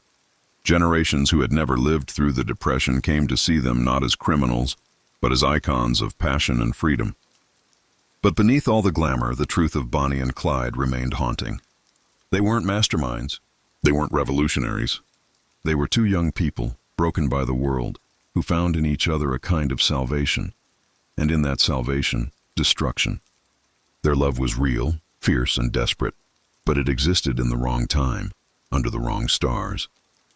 They were bound not by destiny, but by choice, the choice to live on their own terms, even if it meant dying by them too. Time, as always, softened the edges. Their graves became places of pilgrimage. Lovers left flowers, poets left letters, dreamers left notes about running away. The names carved in stone had outlasted the men who killed them, the laws they broke, the banks they robbed. Bonnie Parker and Clyde Barrow, the couple who turned the open roads of America into their stage, remained forever young. Forever in motion, forever chased by ghosts of sirens and gunfire. And maybe that's the true tragedy of their story. They wanted to live, to love, to be remembered. And they were, but not as they had hoped. Theirs was a love story written in gunfire and gasoline, told and retold until the truth was buried under the legend. But if you listen closely, somewhere in the hum of an old car engine on a Texas backroad, you might still hear them laughing, singing, running from a world that could never catch them. Two souls forever alive in the shadows. Years passed and America changed. The Great Depression gave way to war, and war gave way to a new kind of world. one obsessed with progress, speed, and reinvention. But through it all, the story of Bonnie and Clyde refused to die. It lingered in the dust of old highways, in the music of steel guitars, in the whispered recollections of the old-timers who swore they had seen them once, driving through some forgotten town just before dawn. The myth had become part of the country's bloodstream, woven into its folklore like Jesse James and Billy the Kid before them. But unlike those old outlaws, Bonnie and Clyde's story was newer, rawer, close enough that people could still taste the fear and fascination that came with it. Theirs was the legend of modern America's first celebrity criminals, born not just of deeds but of photographs, headlines, and the strange intimacy of fame. In the years immediately after their deaths, their families lived in the uneasy shadow of that legend. Emma Parker could not step outside her door without reporters or gawkers asking questions, wanting to see the mother of the infamous Bonnie. Some were cruel, calling her daughter a murderer, a whore, a symbol of sin. Others spoke softly, telling Emma they had admired Bonnie, that they saw something beautiful in her defiance. Emma never knew how to respond. She had loved her daughter, but she couldn't understand the choices she had made. She kept a photograph of Bonnie on her dresser, taken before it all began. Bonnie in her waitress uniform, smiling shyly, eyes full of dreams.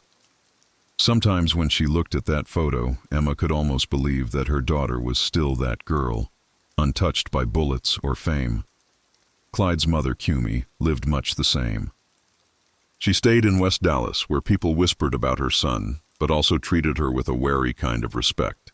The Barrow home became a place of quiet pilgrimage for those drawn to the legend. Strangers would knock on the door, asking to see where Clyde had grown up, to hear stories about him.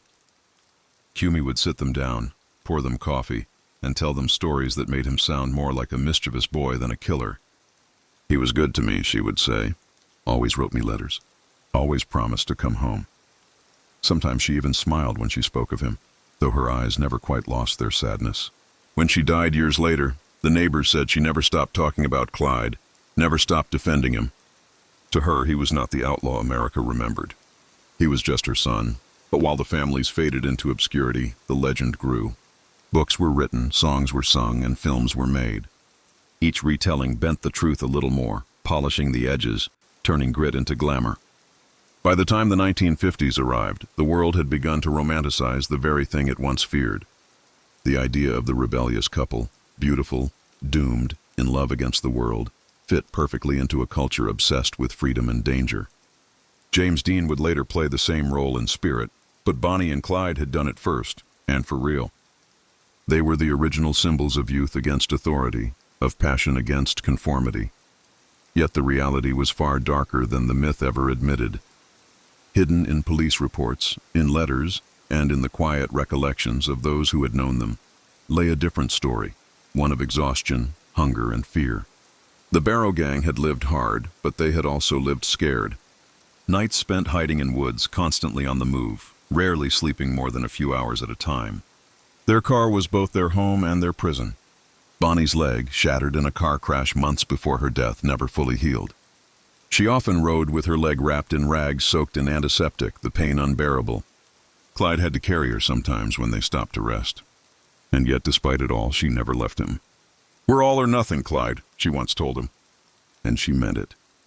There's a story told by one of the few surviving gang members that a few months before the ambush, Bonnie and Clyde stopped by a small diner somewhere in Oklahoma. They ate quietly, paid in cash, and were about to leave when the waitress, a young woman not much older than Bonnie, recognized them. Her hand trembled as she poured the coffee, but she didn't call the police.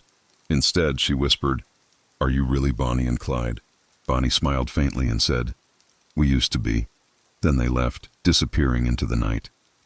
That story might be true, or it might be just another invention, but it captures something real about how they were seen, not as monsters, but as ghosts moving through the margins of a country that both feared and envied them.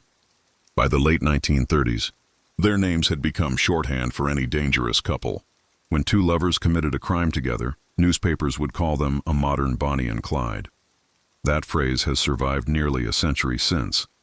It speaks to how deeply their story struck the American imagination. It wasn't about robbery or murder anymore. It was about the allure of love that burns too hot. too fast and consumes everything in its path. Meanwhile, the man who ended it all, Frank Hamer, retreated from the public eye. He continued to work in law enforcement, but he never sought fame for what he had done. In his quiet moments, he was said to have reflected on the ambush with a kind of weary sadness. Hamer wasn't a man who romanticized anything.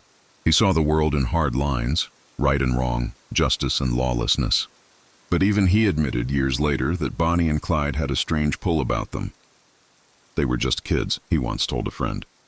They didn't have a chance. Whether that was regret or resignation, no one could tell. The Ford V8 that carried Bonnie and Clyde to their deaths continued its strange afterlife, traveling from town to town as part of carnival sideshows. Families would pose for photographs beside it, children peering at the holes left by bullets, adults whispering in awe. It became a kind of dark shrine to America's fascination with violence and fame. Eventually, it found a permanent home in a casino in Nevada, where it still sits behind glass, a relic of a time when two desperate lovers became the face of defiance. But the story doesn't end with fame. It lingers in the quieter corners, in the recollections of those who truly knew them. Ted Hinton, one of the officers who took part in the ambush, had known Bonnie when she worked as a waitress. He had once eaten at the cafe where she served, and he remembered her as polite, soft-spoken, and full of laughter. After the ambush, he was said to have looked at her body and whispered, "What a waste." Years later, he wrote a book about the pair, part confession, part attempt at setting the record straight. He didn't glorify them, but he didn't demonize them either. They were people, he wrote. Flawed, foolish, but people. That's what history so often forgets. The humanity behind the headlines.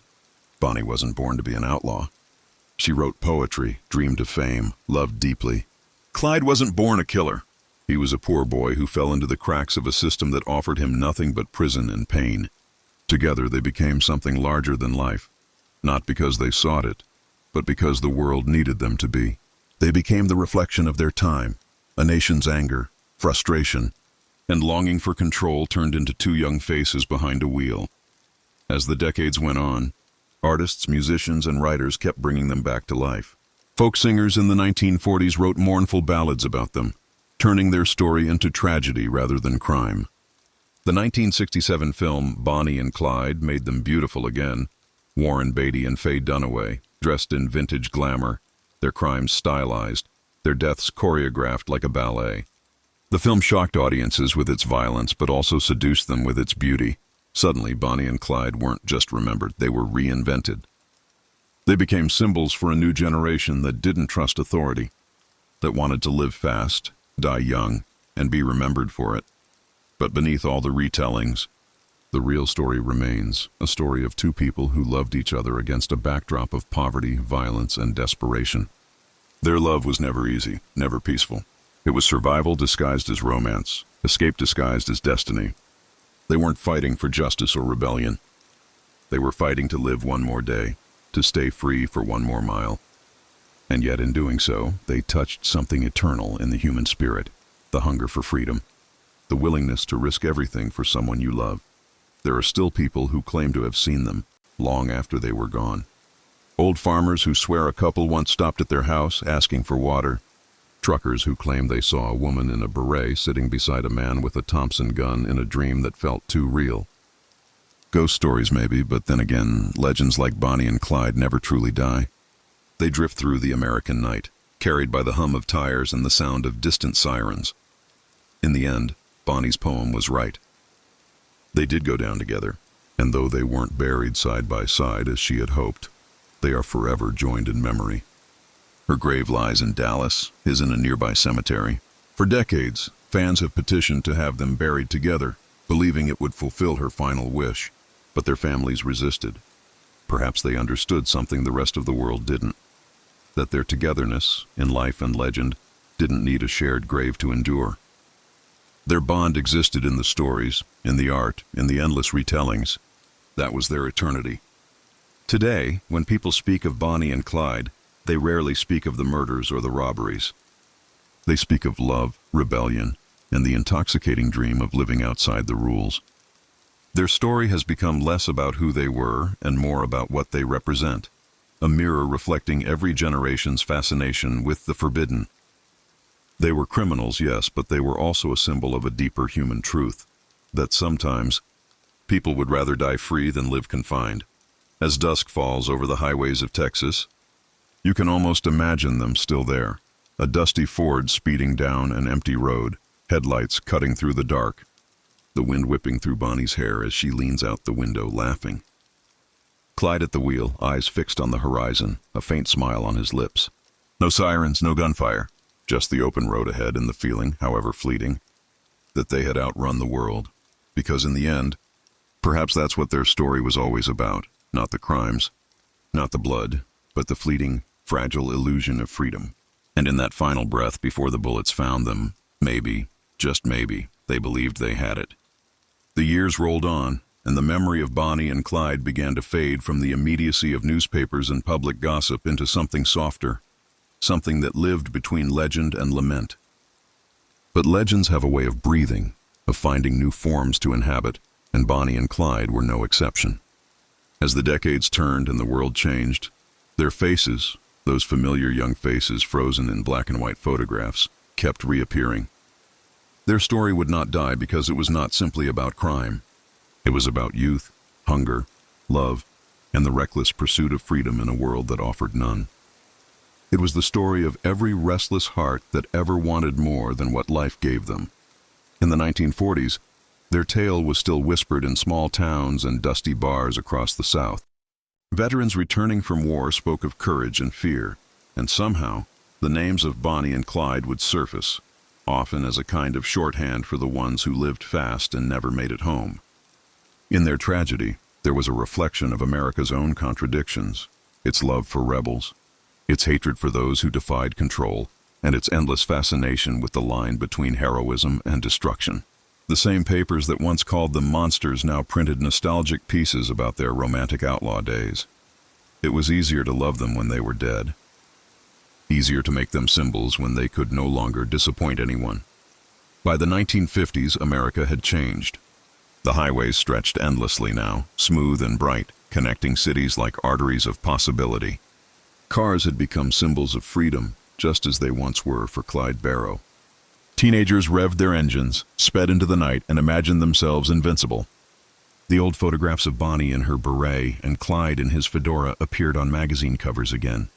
Young couples began dressing like them for costume parties. Somewhere along the way, the reality of who they had been, two desperate kids trying to outrun poverty and fate, was replaced by the romantic fantasy of lovers against the world. They became the icons of rebellion long before James Dean ever wrapped a car around a corner. They were the first to die beautifully for the idea of freedom. The 1960s brought them roaring back into the spotlight. America was restless again, its youth at war with its own system, its people disillusioned with authority. When Arthur Penn's film Bonnie and Clyde premiered in 1967, the audience saw not criminals but revolutionaries. Warren Beatty and Faye Dunaway turned them into figures of glamour and defiance, tragic and beautiful, misunderstood by a cruel society. The film didn't just retell their story, it redefined it. It stripped away the grime and fear of their real lives and replaced it with art, music, and longing. And as the bullets tore through the car in slow motion in the film's final scene, people wept not for the crimes they had committed, but for the loss of innocence, the loss of love, the loss of a kind of freedom that could never survive the world's judgment. That film changed everything. Suddenly, Bonnie and Clyde were not just gangsters, they were metaphors. Poets wrote about them. Rock musicians sang their names. Fashion magazines featured Bonnie and Clyde-inspired looks, berets, trench coats, soft curls, and the sharp lines of fedoras. The world fell in love with their ghost. And somewhere beneath the noise of pop culture and nostalgia, the truth of their story, two frightened young souls trying to live outside the rules, was buried a little deeper.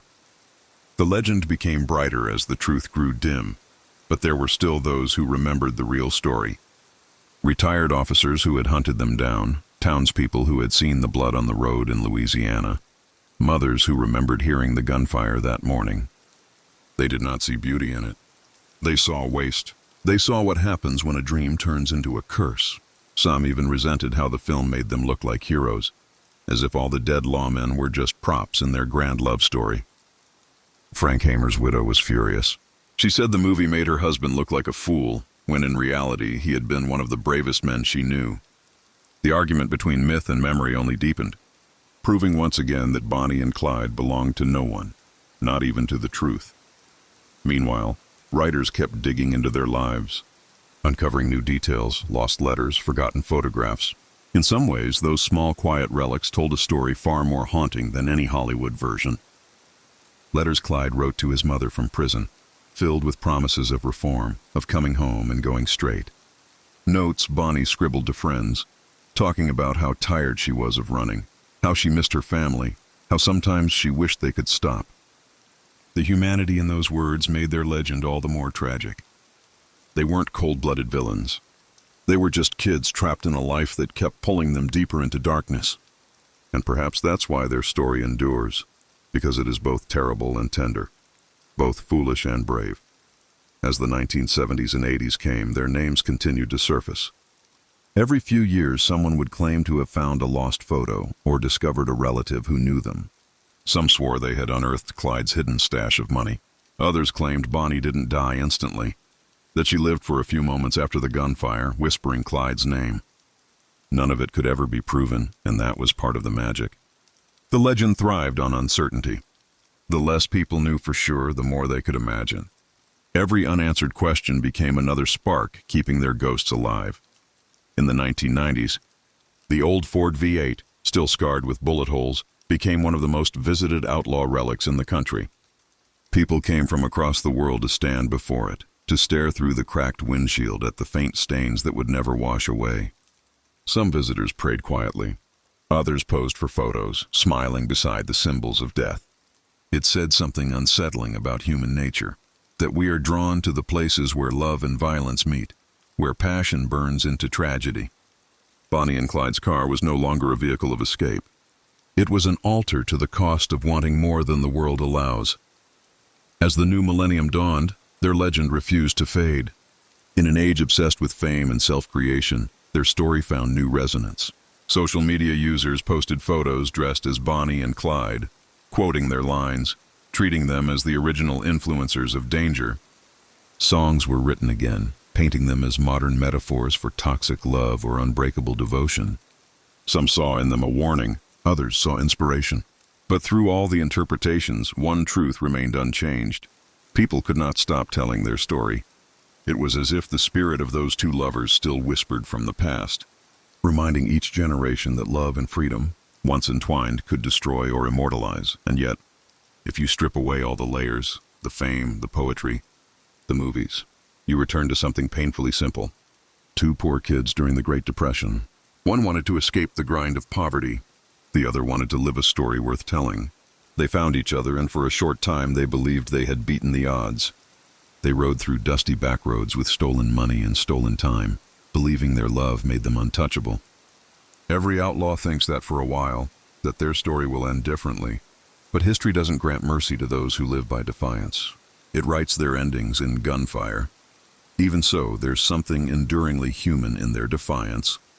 Maybe it's because deep down, everyone has felt the same hunger, the need to feel alive, to chase something dangerous, to believe in love so completely that the rest of the world falls away. Bonnie and Clyde's tragedy is not just that they died young.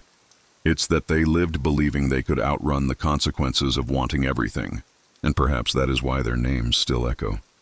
Because in every lover who runs from the world, in every rebel who refuses to bow, there is a flicker of Bonnie and Clyde.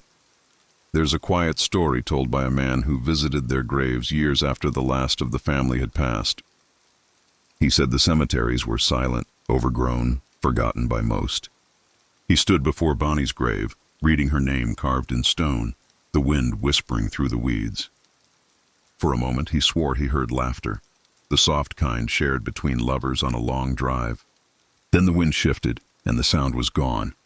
He turned to leave, but glanced back one last time and noticed two wildflowers growing side by side through the dirt, leaning toward one another. It might have meant nothing, but for him, it felt like they were still there, still together after all. And maybe that's where the truth lies. Not in the newspapers, not in the films, not even in the endless debates about right and wrong. It lies in that unspoken understanding that love, especially the kind born in desperation, can make saints out of sinners and fools out of heroes. Bonnie and Clyde's story endures because it speaks to something timeless in the human heart.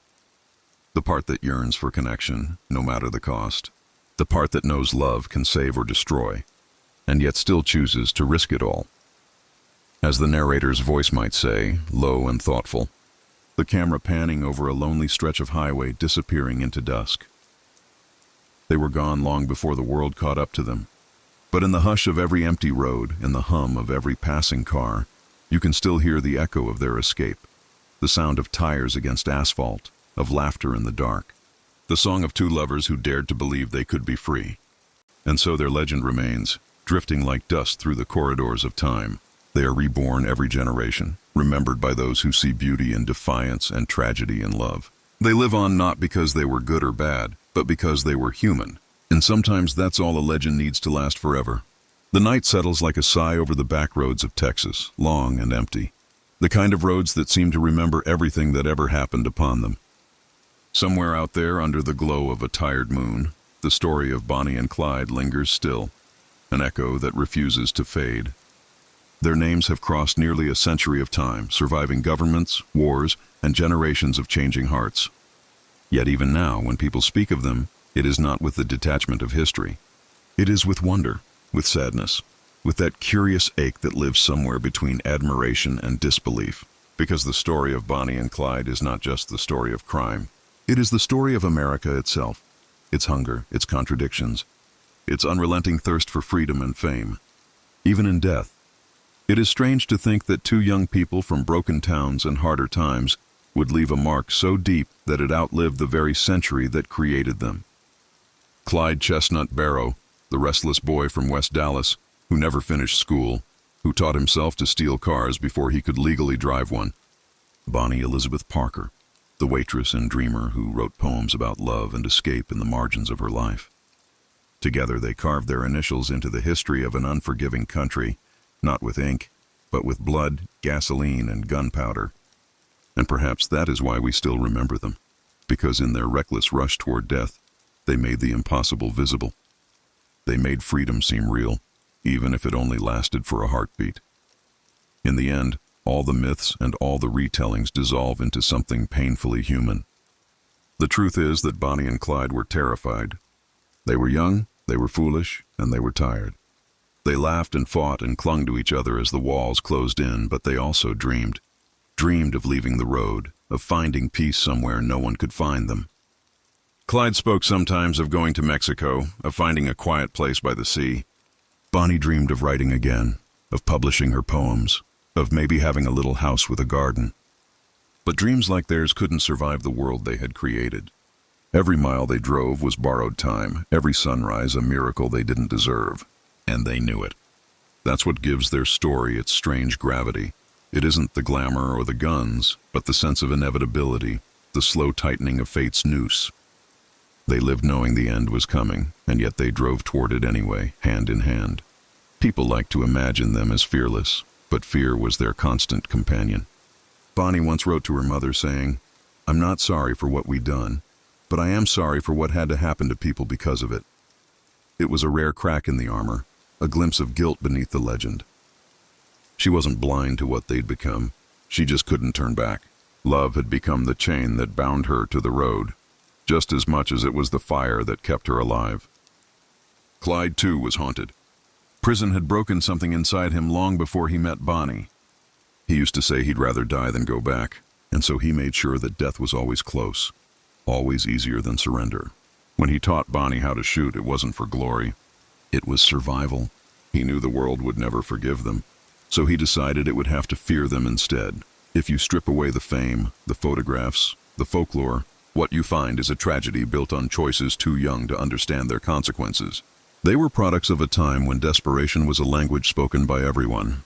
The Great Depression didn't just starve bodies, it starved hope. For people like Bonnie and Clyde, crime wasn't rebellion. It was the last breath of freedom in a world that kept suffocating them.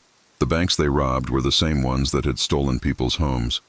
The police who hunted them often served a system that seemed to care little for the poor.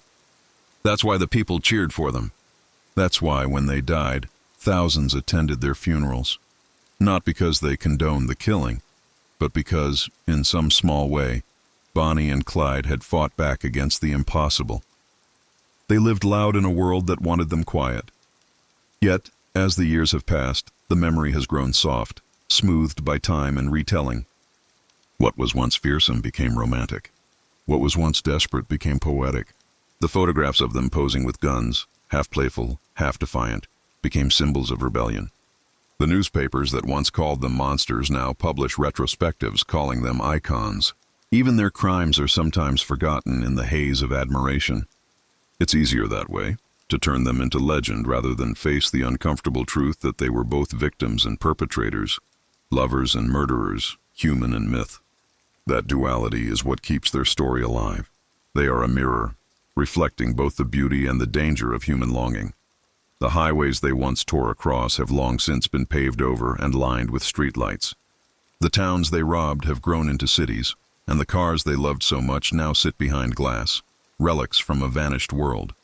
But sometimes if you drive through Texas or Louisiana at night, past the fields and the small towns that sleep under a blanket of stars, you can almost feel it. The whisper of wheels on dirt, the faint echo of laughter carried by the wind. It's as if their ghosts still wander, caught forever in motion, unable to rest. Maybe that's what happens to those who burn too brightly. They never truly die. They just become part of the landscape, their story written into the soil and sky. Every generation rediscovers them, reshapes them, retells their story in its own image. To the young, they are symbols of freedom. To the old, they are cautionary tales. To artists and dreamers, they are proof that passion can make gods and ghosts of ordinary people. There is a strange comfort in that, the idea that love, even when it destroys, can still create something that lasts. Perhaps that is why Bonnie and Clyde endure when so many others have been forgotten. Their love was both their crime and their redemption. It was the only thing they ever truly owned. And maybe, in some dark way, they achieved what they wanted. They were remembered. They became immortal, not in the way of saints or heroes, but in the way of myths, those rare souls who live forever in the imagination. Their story isn't history anymore. It's folklore. It belongs to the night, to the storytellers, to the lonely hearts who still dream of escape. Every time a song is written about forbidden love, every time a couple runs away together, somewhere in that story is a shadow of Bonnie and Clyde. Their names are stitched into the fabric of every tale that asks what it means to love recklessly, to chase freedom no matter the cost.